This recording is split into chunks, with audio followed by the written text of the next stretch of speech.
Hello बच्चों, एक बार फिर से अजय तिवारी इस ट्यूटोरियल में आप लोग का बहुत बहुत स्वागत है। हम लोग आज प्रैक्टिस सेट 1.3 करेंगे। उसके पहले कुछ हम लोग कंडीशनल स्टेटमेंट क्या होता है इसके बारे में जानकारी प्राप्त करेंगे। कंडीशनल स्टेटमेंट क्या होता है, तो कंडीशन जहां पे दिया है वैसे स्टेटमेंट जो इफ और देन के फॉर्म में लिखे जाएं उनको कंडीशनल स्टेटमेंट कहते हैं। मतलब स्टेटमेंट विच इज रिटन है in the form of if and then, it is called conditional statement. तो ये जो कंडीशनल स्टेटमेंट होते हैं, तो कंडीशनल स्टेटमेंट इफ को हिंदी में क्या कहते हैं, अगर, यदि, और देन को क्या कहते हैं, तो। मतलब यदि और तो के फॉर्म में अगर हम लिखते हैं तो इसको कंडीशनल स्टेटमेंट कहते हैं। जैसे यदि किसी चतुर्भुज के सामने की भुजाएं सर्वांगसम हो, किसी भी चतुर्भुज की सामने की भुजाएं सर्वांगसम हो तो वे समांतर चतुर्भुज होते हैं। तो सामने की भुजाएं, if opposite sides of quadrilateral is equal then it is parallelogram. तो यहां पे देखिए इफ आया, उसके बाद देन, यदि और तो यदि और तो के फॉर्म में जो लिखते हैं उसको हम क्या कहते हैं, कंडीशनल स्टेटमेंट कहते हैं। और कंडीशनल स्टेटमेंट जो है ये किस में लिखते हैं हम लोग, इफ एंड देन। तो इफ एंड देन में जो इफ के बाद जो हम लिखते हैं उसको कहते हैं हम कंसेक्वेंट। क्या कहते हैं उसको, एंटीसीडेंट। और जो देन के बाद कंडीशन आता है उसको कहते हैं कंसेक्वेंट। जो देन के बाद आता है उसको हम कहते हैं कंसेक्वेंट। तो अगर कोई स्टेटमेंट है तो इफ और देन के फॉर्म में है, वो तो एक कंडीशनल स्टेटमेंट हो गया। और उस कंडीशनल स्टेटमेंट में जो इफ है उसको हम देन बना दें और जो देन है उसको हम इफ बना दें, तो उसको converse statement of conditional statement कहते हैं। अब हम एक एग्जाम्पल ले लेते हैं। एग्जाम्पल में क्या लेते हैं, if diagonal of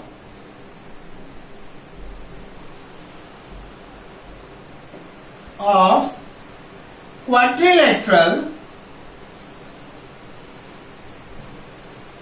perpendicularly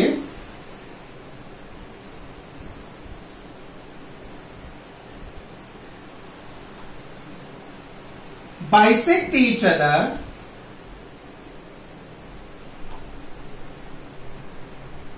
then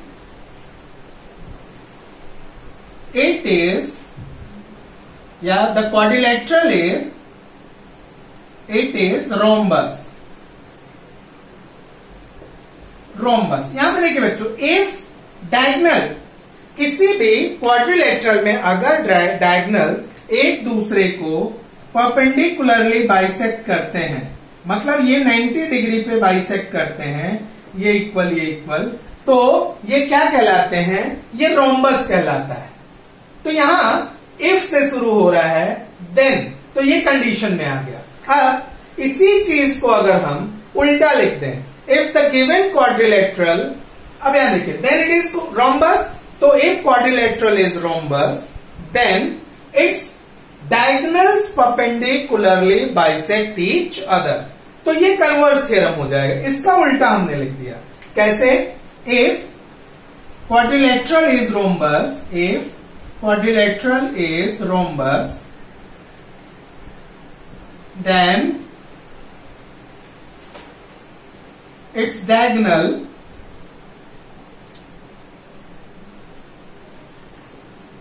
perpendicularly bisect each other।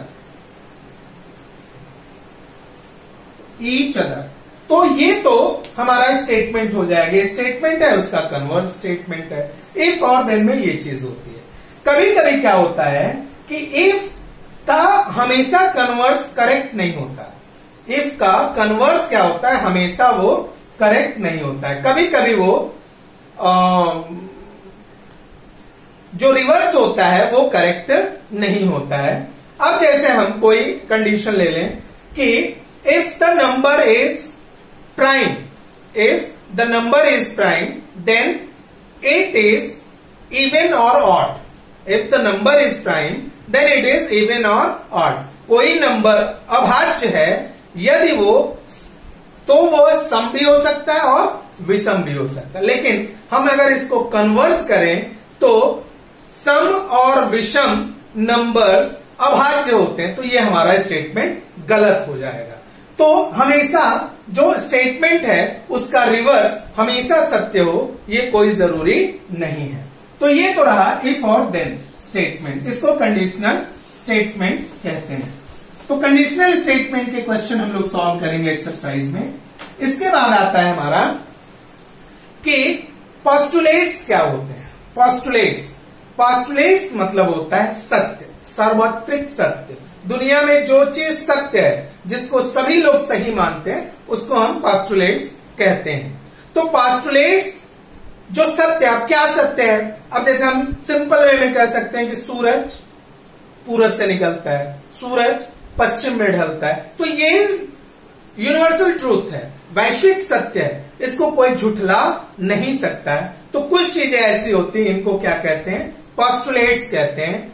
और किसी भी स्टेटमेंट को इन पोस्टुलेट्स के हेल्प से अगर हम प्रूव करते हैं, किसी भी स्टेटमेंट को इन पोस्टुलेट्स की मदद से हम प्रूव करते हैं, तो उसको हम थियरम कहते हैं, उसको हम थियरम कहते हैं। अब जैसे आप देखिए कि अगर हमें ये प्रूव करना हो कि दो रेखाएं अगर एक दूसरे को कट करें तो उनके अपोजिट एंगल्स वो क्या होते हैं? वो कॉन्ग्रुएंट होते हैं।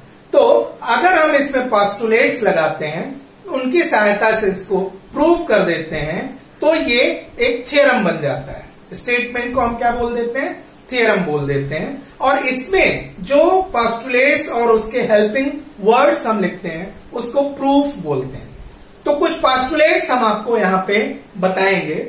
वो क्या पोस्टुलेट्स है कि फर्स्ट पोस्टुलेट्स हम अगर देना चाहें तो इनफाइनाइट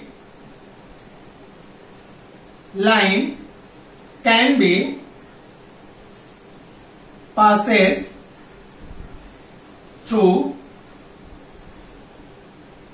a single point.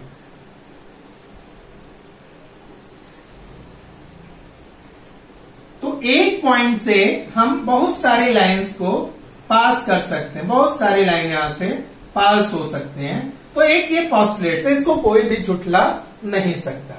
अगर हम दूसरा पोस्टुलेट्स लें तो दूसरा पोस्टुलेट्स क्या कहता है कि one and only one line can be drawn from 2 points. अगर कोई 2 पॉइंट है, 2 बिंदु हैं, तो उससे सिर्फ एक और एक ही लाइन पास हो सकती है। तो ये भी एक पोस्टुलेट्स हो गया। कोई थर्ड पोस्टुलेट्स है कि किसी भी सर्कल के सेंटर से अलग अलग रेंज के हम अनेक सर्कल ड्रॉ कर सकते हैं। तो एक पॉइंट ले लिया, उसको अलग अलग मार्क के बहुत सारे सर्कल हम पास कर सकते हैं। अगला पोस्टुलेट्स है कि कोई भी परपेंडिकुलर जो ड्रॉ होता है, कोई भी कहीं भी, तो वो सारे कॉन्ग्रुएंट होते हैं, मतलब 90 डिग्री के होते हैं।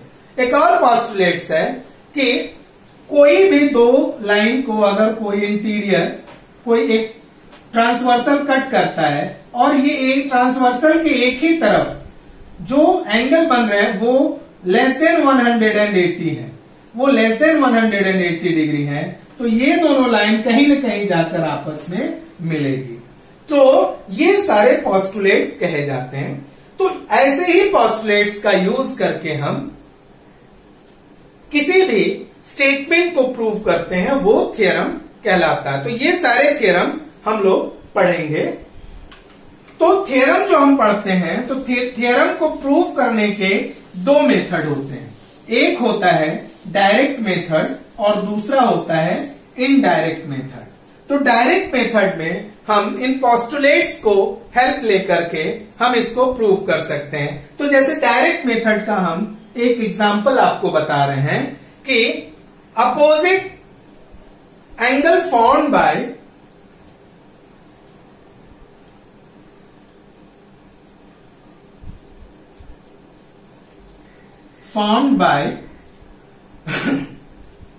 two intersecting line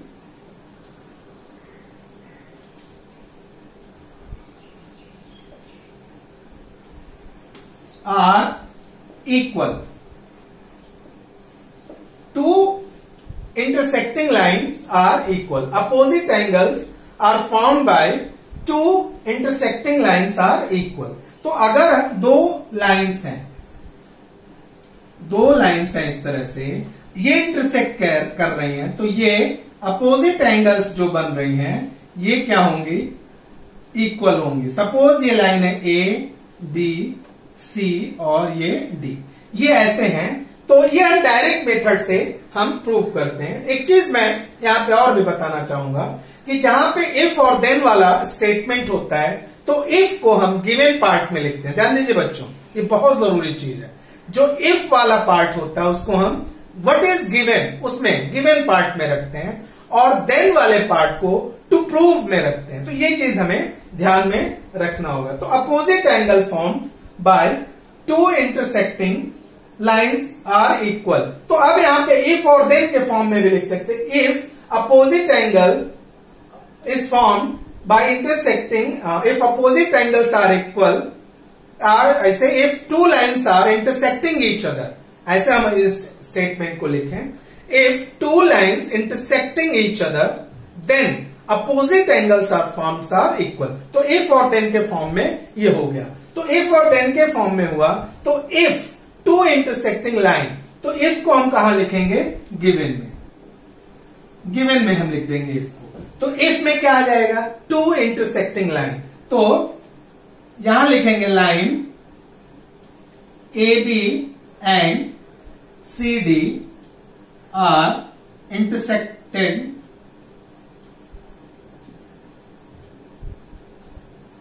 eight point o. ये गिवन में आ जाएगा. एक पॉइंट ले लेते हैं ओ, कि दो लाइन है ए बी और सी डी, वो पॉइंट ओ पर क्या कर रहे हैं, इंटरसेक्ट कर रहे हैं. तो यहां पे आ जाएगा टू प्रूव. टू प्रूव में क्या आएगा, टू प्रूव देन वाला part, then opposite angles are equal. तो देन अपोजिट एंगल, तो देन पार्ट को हम टू प्रूव में लिखते हैं. तो देन में क्या आया, फर्स्ट यहां पे आ जाएगा angle AOC is congruent to angle DOB, और दूसरा क्या हो जाएगा, angle AOD is congruent to angle BOC. इस तरह से ये देन में आ जाएगा. अब हम प्रूफ लिखेंगे. प्रूफ, तो प्रूफ में जो पोस्टुलेट्स है, कि क्या पोस्टुलेट्स है, कि linear pairs are, sum of linear pair is 180 degree. तो ये फर्स्ट पॉइंट है प्रूफ में. So angle AOD plus angle DOB equals to 180 degree. Reason हमको देना है, तो लीनियर पेयर, ये क्या है, लीनियर पेयर है. तो AOD plus DOB, AOD plus DOB, ये दोनों मिलकर देखिए एक स्ट्रेट लाइन बना रहे हैं, तो ये 180 डिग्री हो जाएगी. इसको हम इक्वेशन नंबर 1 लिख लेते हैं. इसी तरीके से ये दोनों भी स्ट्रेट लाइन है, तो ये दोनों भी एंगल 180 हो जाएगा. So angle DOB plus angle BOC equals to 180 degree. ये भी क्या हो गया, सेम चीज, लीनियर पेयर. ये इक्वेशन नंबर 2 हो गया. तो बच्चों अब इक्वेशन नंबर 2 के राइट साइड देखिए 180 है. तो अगर राइट साइड इक्वल होता है तो लेफ्ट हैंड साइड भी इक्वल होते हैं. सो फ्रॉम इक्वेशन 1 एंड 2, दोनों इक्वेशन से राइट हैंड साइड इक्वल है तो लेफ्ट हैंड साइड इक्वल हो जाएंगे. Angle AOD plus angle DOB equals to angle DOB plus angle BOC. अब यहां देखिए एंगल DOB दोनों तरफ है, इक्वल है, दोनों कैंसिल हो जाएंगे. Therefore angle AOD is congruent to angle BOC. तो एंगल एओडी और बीओसी ये क्या हो गए, कॉन्ग्रुएंट हो गए। तो इस तरह से हम इसको प्रूव कर सकते हैं, इसको हम क्या कर सकते हैं, प्रूव कर सकते हैं। तो इजिली ये हमारा सॉल्व हो जाएगा।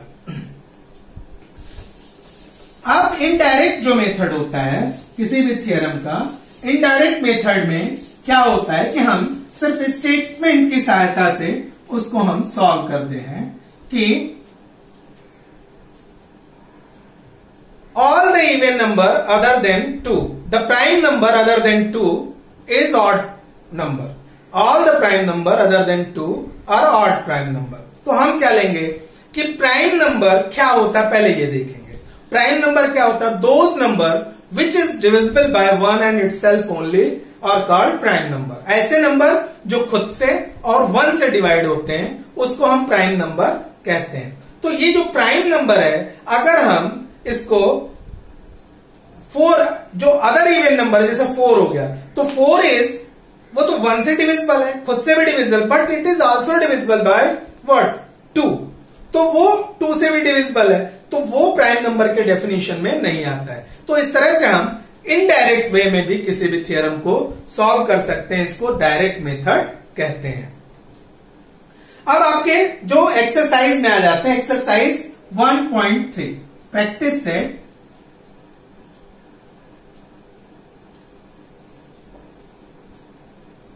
प्रैक्टिस सेट 1.3 फर्स्ट क्वेश्चन है, write the following in if and then form.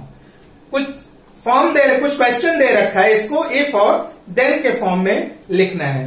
The opposite angle of a parallelograms are congruent. पहला क्या दे रखा है, अपोजिट एंगल्स of parallelogram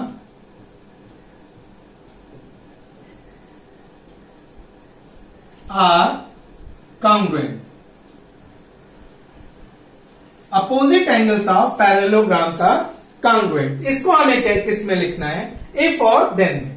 तो if कहां लगाना है, then में कहां लगाना है, तो आप लगा सकते हैं if opposite angles of quadrilateral are congruent then it is a parallelogram।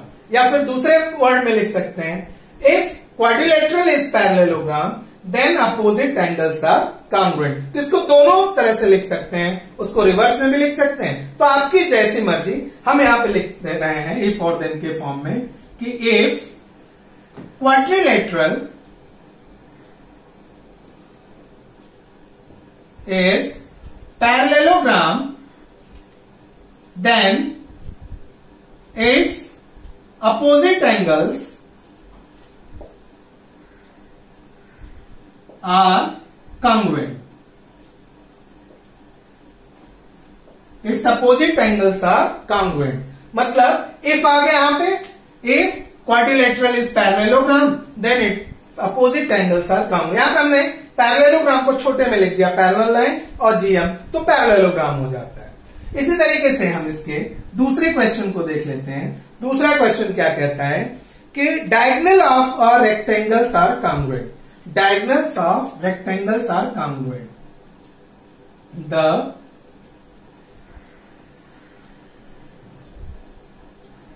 The diagonals of rectangles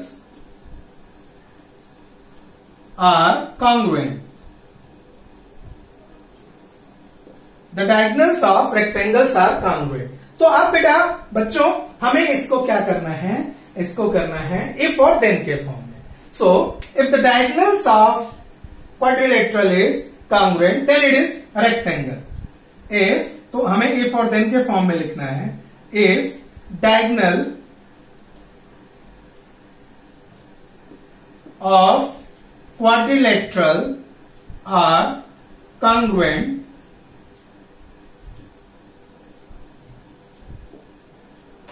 then it is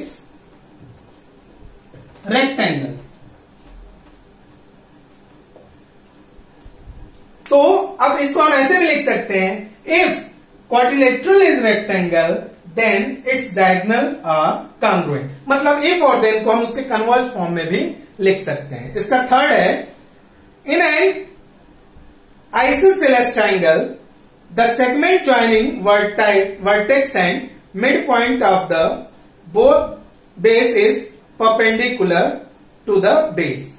तो isosceles triangle में कह रहे हैं, थर्ड वन, isosceles triangle में कि अगर isosceles triangle है तो उसके वर्टेक्स से जो नॉन इक्वल साइड है उस पे जो भी मिड पॉइंट को ज्वाइन करता है वो क्या होता है, वो परपेंडिकुलर होता है. सो हम इसको लिख सकते हैं, इफ ट्राइंगल इज, इसको डायरेक्ट हम लिख दे रहे हैं, is isosceles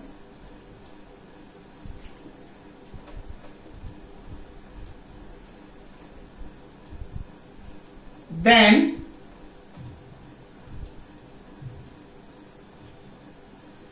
line joining vertex and midpoint of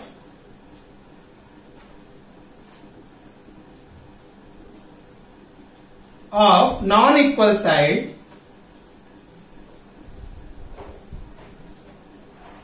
is perpendicular to the non-equal side.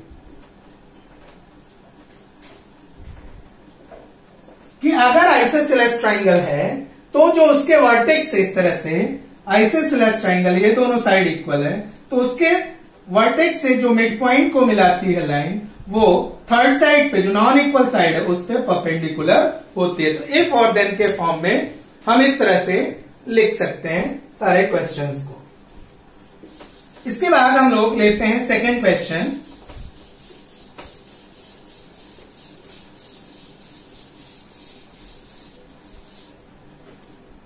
Second question क्या कहता है कि right the converse of following statement. कुछ स्टेटमेंट दे रखे हैं, उनके कन्वर्स को लिखना है. The alternate angle formed by two parallel lines and their transversal are congruent. The alternate angles formed by, पहला है, the alternate angle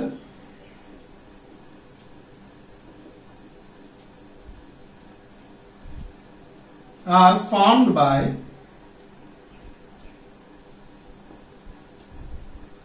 two parallel lines, parallel को हम साइन से बता दे रहे हैं, parallel lines and a transversal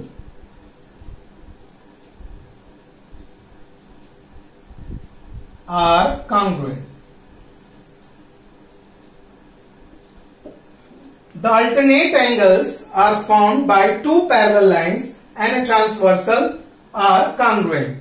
तो किसी भी दो पैरेलल लाइन और एक ट्रांसवर्सल से जो अल्टरनेट एंगल बनते हैं वो कॉन्ग्रुएंट होता है. अब इसका हमको कन्वर्स लिखना है. तो कन्वर्स क्या लिखना है, कन्वर्स में क्या कहेंगे कि कन्वर्स में हम इसके स्टेटमेंट देंगे कि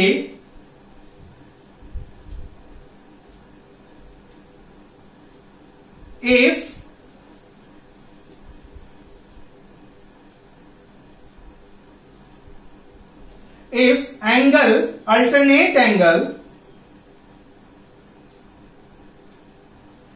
alternate angle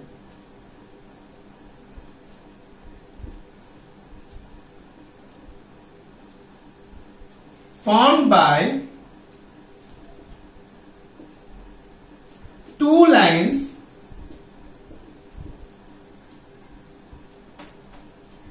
and a transversal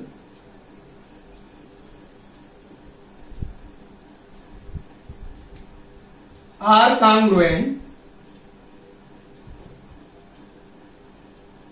then lines are parallel. तो यहां पे हमारा स्टेटमेंट था कि alternate angles are formed by two parallel lines and transversal are congruent. तो हम यहाँ पे जब उसका कन्वर्स स्टेटमेंट हमने लिखा तो हमने क्या किया कि पहले अल्टरनेट एंगल्स को लिख दिया कि the alternate angles from by two lines and transversal are congruent. किन्हीं भी दो लाइन और एक ट्रांसवर्सल से अगर अल्टरनेट जो बन रहे हैं वो कॉन्ग्रुएंट है तो वो दोनों लाइन कैसी होंगी, एक दूसरे के पैरेलल होंगी। इसी तरीके से एक क्वेश्चन है, नेक्स्ट क्वेश्चन है, क्या कह रहा है कि the diagonal of rectangles are congruent. The diagonal of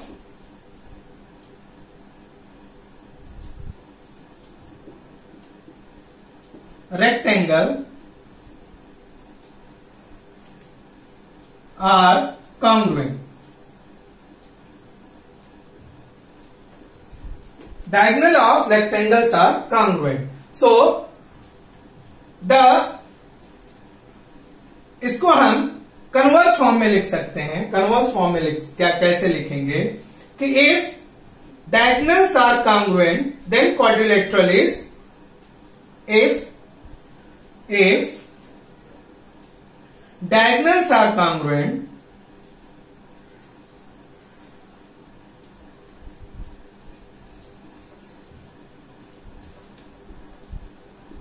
then quadrilateral is rectangle. Then quadrilateral is rectangle. The diagonal of rectangles are congruent. If the diagonals are congruent, then quadrilateral is rectangle. तो इस तरह से हम किसी भी statement के converse को हम लिख सकते हैं। तो इस तरह से हमारा ये जो एक्सरसाइज 1.3 है वो खत्म होता है। हम लोग अगला चैप्टर, अगले वीडियो जल्दी ही आपके सामने रखेंगे। और अगर हमारी वीडियो पसंद आती है बच्चों तो ये वीडियो को आपको लाइक करना नहीं भूलना है, आपको सब्सक्राइब करना नहीं भूलना है, और अगर हो सके तो आप ऐसे दोस्तों को भेजिए जो नहीं जान रहे हैं कि ऑनलाइन कैसे पढ़ाई हो रही है, उनको भी आप ये वीडियो शेयर कीजिए ताकि वो बच्चे भी आसानी से अपनी पढ़ाई